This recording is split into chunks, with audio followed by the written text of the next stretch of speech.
Hello, Kamarites! Kamusta kayo? For today's ganap nga, pumunta tayo ng Mag Salon sa Balibago.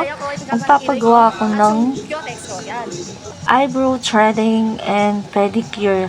Andito na nga ako sa loob. Ayan yung mga staff. Buti na lang wala pa masyadong mga customer. At syempre, tapos na nga ako nagawan ng eyebrow threading. Ito ang aking gumagawa ng eyebrow threading. Napakagalingan niya dahil magaan ang kanyang kamay. And syempre, nagustuhan ko yung ginawa niya. Kaya every 2 months nagpapathreading ako dahil akala mo naka-eyebrow tattoo ako, naka-eyebrow na pencil ako. Ayan. After nyo na nabunutan ng kilay, kinilayan niya ako, diba? Pak! Ganun. Ang ganda. Magaling nga yung mga gumagawa dito. Since dalaga ako, hanggang nabuntis ako, dito na ako nagpapagawa. Dahil nga magaan yung mga kamay nila at mabait yung mga staff. Hindi lang yun. Syempre, sanay na yung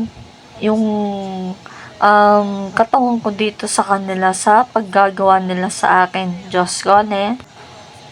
Pagkatapos ko nga nagpa-eyebrow threading, magpapa-pedicure na tayo, ay ito lang yung happiness ko.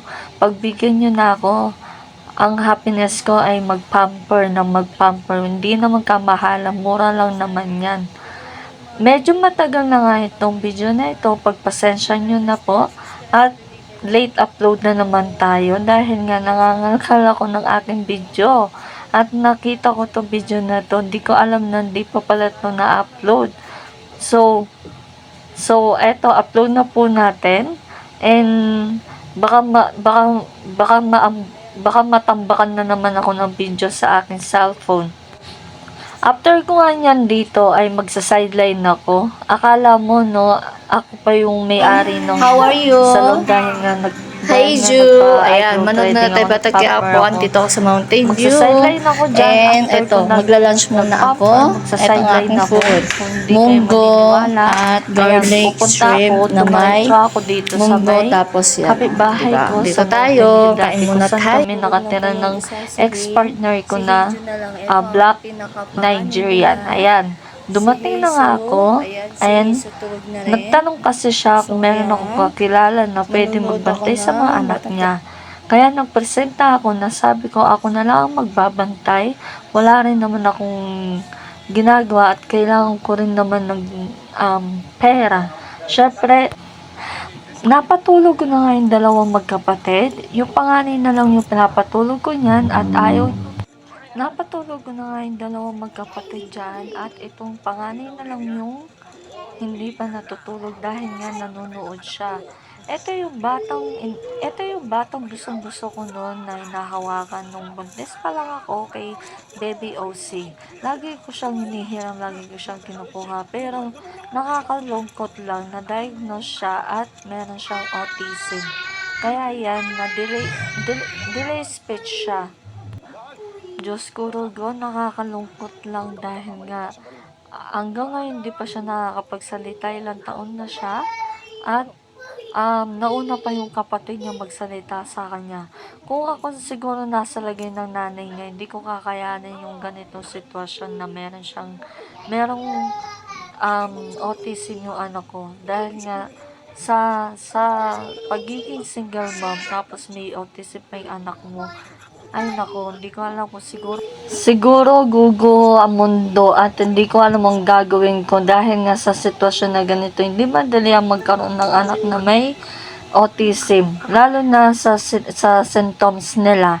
At syempre dahil nga wala na yung nanay nila dito, umalis na. Sabi niya sa akin ay 1 to 4 hours lang siya dahil bibili lang siya ng grocery, gatas ng mga anak niya.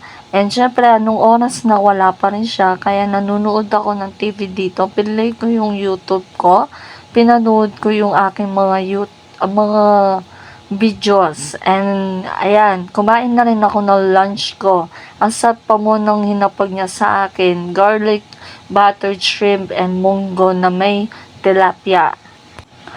Tapos, nakita ko to, pinlay ko yung video namin ng ex-partner ko. Ito, wow, kasweet no, sana all. Naalala ko lang tuloy nung kami ay nakatira pa dito sa Mountain View din. Dumating na nga siya at eto pinaluto niya sa akin tong pork and ramen. Magsasamji nga daw kami. Bumili siya ng pork and kimchi. Magsasamji kami dito, kaming dalawa, kwento-kwentuhan bago uuwi. At binilhan niya rin ako ng pasalubong. Ayan naman.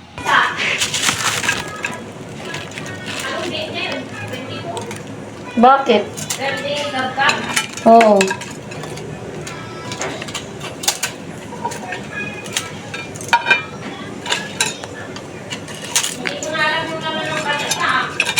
Ang konti lang yan neto, no? Mabilis tayo matapos. Hindi ko na ano yung balita ba? Anong balita? Mga balita. TV? Inaanak mo yun, ah.